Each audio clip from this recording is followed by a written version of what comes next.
All right, good afternoon and welcome to Hattiesburg Public School District's Tiger Connect. I am Malika McNair, the Literacy Coordinator, and joining me today is Ms. Sharonda Jones, the ELA Curriculum Coordinator. And today we will be discussing all about grades K through 3. We will be looking at constructing a firm foundation. Hattiesburg Public School District's mission and vision. Our mission is to educate all students to become productive citizens of a dynamic global community. Our vision is a model teaching and learning community that graduates productive and caring citizens who are prepared to succeed.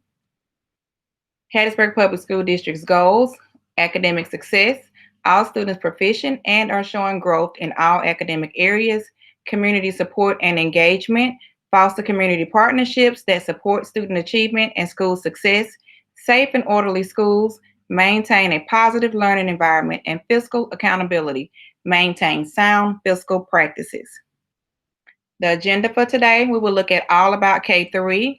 We will look at the Literacy-Based Promotion Act, which includes universal screeners and diagnostic assessments such as Kindergarten Readiness Assessment, the Ready Diagnostic Assessment. We will also take a look at the MAP ELA Grade 3 assessment, and we will end with tips for parents and families. All about grades K through 3. From kindergarten through third grade, learning to read is a particularly intense endeavor for both teachers and learners. During this critical time period, students are cracking the code. They are building foundations for lifelong literacy. So, to support this process, effective teachers integrate reading into their daily classroom activities.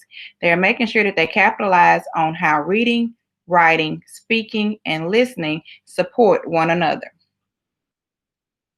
K-3 at a glance. When students enter kindergarten, students begin learning to read by recognizing letters of the alphabet as well as the sounds of the letters.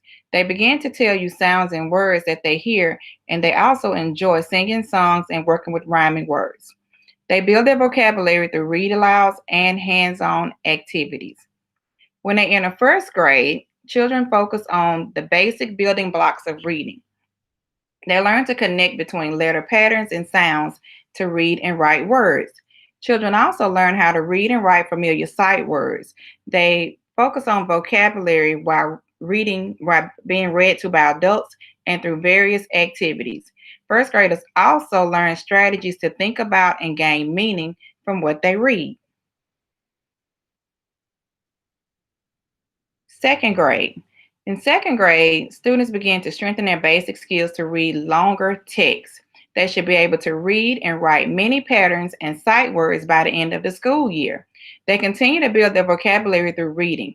They also learn different ways to think and write about fiction and nonfiction. Third grade. Third grade is a very pivotal time for students. It is a combination of learning to read and reading to learn. Students are learning letter patterns of complex words to help them become better readers. In addition, they learn how to figure out the meaning of unknown words while reading. Third grade students also begin to think and write critically about text. Literacy-Based Promotion Act. Now we will have Ms. Jones, and she will focus on the Literacy-Based Promotion Act.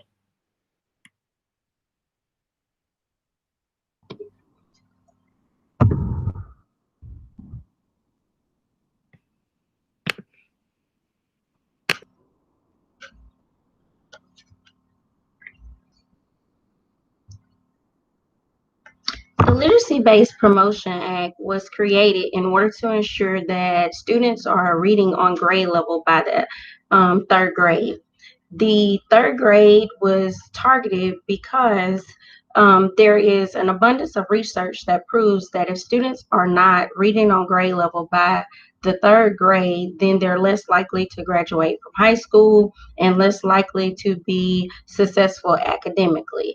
Therefore, we have the Literacy-Based Promotion Act, which we track our kindergarten through third grade students and focus on making sure that they are proficient readers. So one of the efforts that school districts take in order to track their students and their growth as it relates to reading is by beginning in kindergarten and giving students an assessment that determines whether they are ready for kindergarten.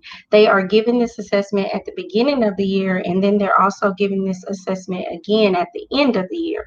During the time at the end of the year, they participate in what is somewhat similar to state tests that our other students participate in beginning in third grade, and they are assessed to determine if they have grown and if they're on track for moving forward to first grade and becoming proficient readers.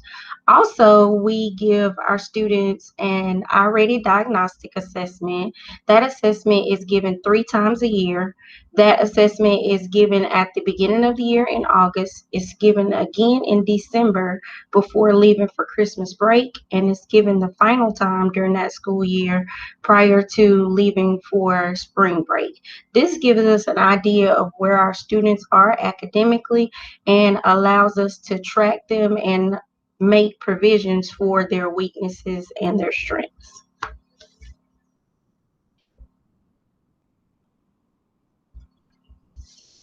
So the Literacy-Based Promotion Act focused mainly on the third grade reading gate. This is the assessment that students take at the end of the third grade year that determines whether they will be promoted to the fourth grade.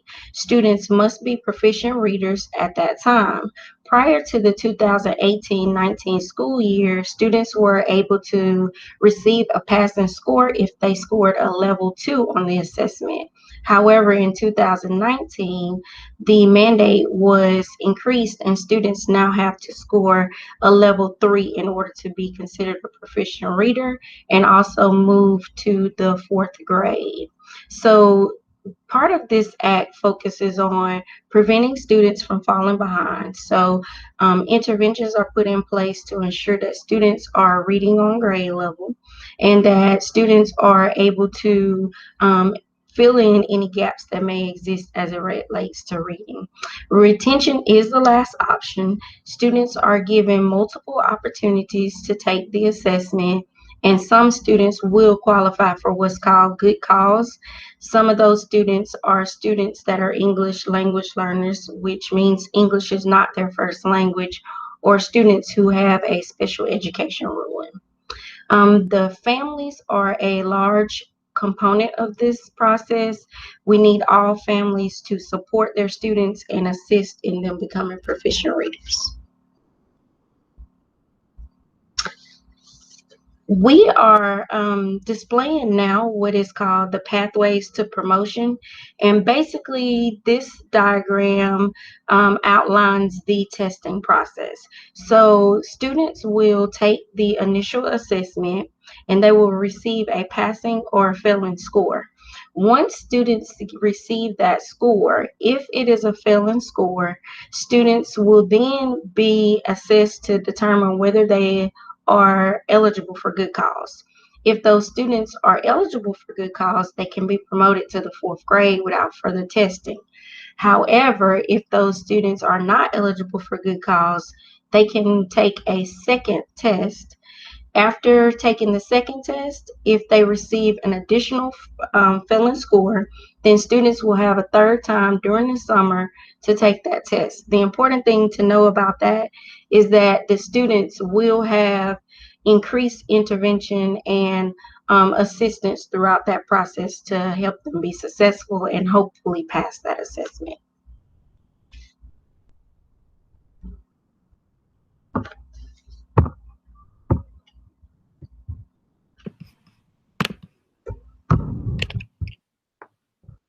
Okay, now we will look at tips for parents and families. Parents as partners. How do you partner with your child's teacher? It's very important to establish a relationship with the school as well as with the teachers. Parents must communicate regularly with teachers to know your child's reading progress. Always ask, how can I support my child at home? Parents should also be notified immediately if there is a reading deficiency identified. Be sure to address any concerns as soon as possible so that interventions may be put in place to assist with the reading deficiency. Parents will utilize at-home reading strategies shared by the teacher to help increase the reading proficiency. Shortly, we will go over the Parent Read at Home plan. It provides strategies that the parents can utilize at home to help with those reading deficiencies.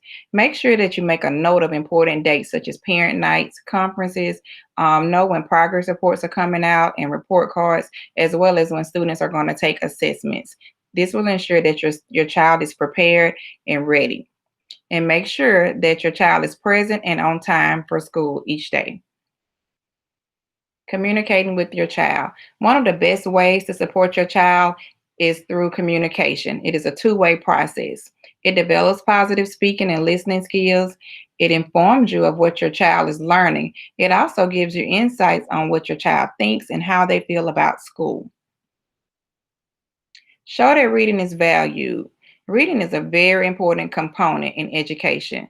Make sure that you are reading to your child, have your child read to you, or maybe just read together. It is recommended that children read at home for a minimum of 20 minutes daily.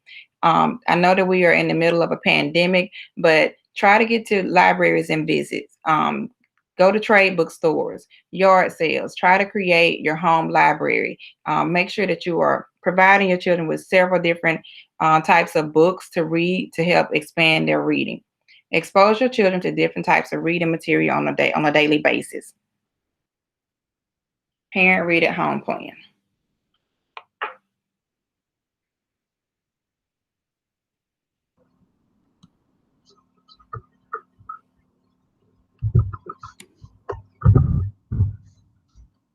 All right, so now we're going to discuss the Parent Read at Home plan.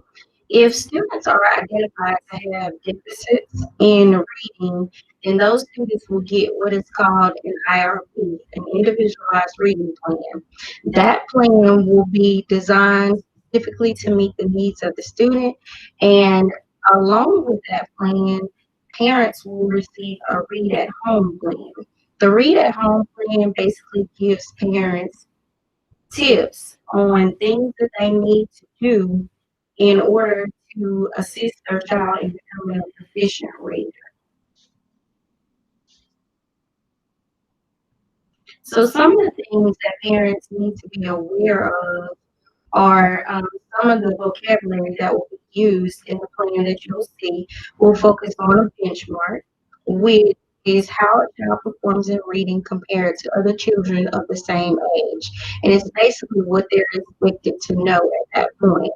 Reading efficiency just means that the student has a weakness in one of the main five components of reading. They will also be given diagnostic tests. We discussed that some earlier, but that is just a test that allows us to better determine what reading level the student is on and what weaknesses and strengths exist. Also, reading interventions. This is when students are helped in a small group setting or in an on an individual basis, and it's just to give students additional assistance in becoming proficient readers. Also, you may see the word screener. A screener is just a test or an assessment used to identify what areas are of concern and how we need to address those areas of concern. So the five components of reading, we've discussed that some, but one of those components is phonemic awareness. It is the ability of students to hear and distinguish between sounds. So on the screen, there are some examples of some activities that parents could do at home in order to help their child become more proficient in this area. The next component is phonics. Phonics is the ability to understand the relationship between letters and the sounds they represent. So also, if the student is struggling in the area of phonics, on the individualized reading plan and the read at home plan, there will be tips on how to address that need. Another component is fluency. Fluency is the ability of the student to read at an appropriate speed and also to maintain understanding of whatever the text is that he or she is reading. Vocabulary. Vocabulary deals with the student's knowledge of words and word meanings. And lastly is comprehension, and that's just the student's ability to be able to understand the text in which he or she has read. Okay, now we have a family guide to student success. This is another resource that parents can use to assist with reading at home. The Family Guide for Student Success outlines what your child should learn at each grade level from pre-K through 8th grade in the areas of English, language arts, as well as math. It also helps parents to get a better understanding of the standards that students are expected to learn at each grade level so that they can support their child's learning. Okay, key takeaways. As a parent, you will always be your child's first teacher. Always maintain an open communication with your child's teacher. Try the activities and suggestions that were provided to you by the teacher, as well as ask questions, be involved, and attend school functions when possible. Remember, reading is the key to learning, and reading is power. This concludes our presentation on all about kindergarten through 3rd grade. Here are some resources and links to some of the strategies and things that were discussed during this session. If you have any questions or any concerns, please feel free to contact Ms. Hope Michael. She's the Director of Pre-K through 5 at Hattiesburg Public School District. Her email is hope.michael@hattiesburgpsd.com. And please be sure to tune in at 6 where we will go over all about K3 again. Have a great day.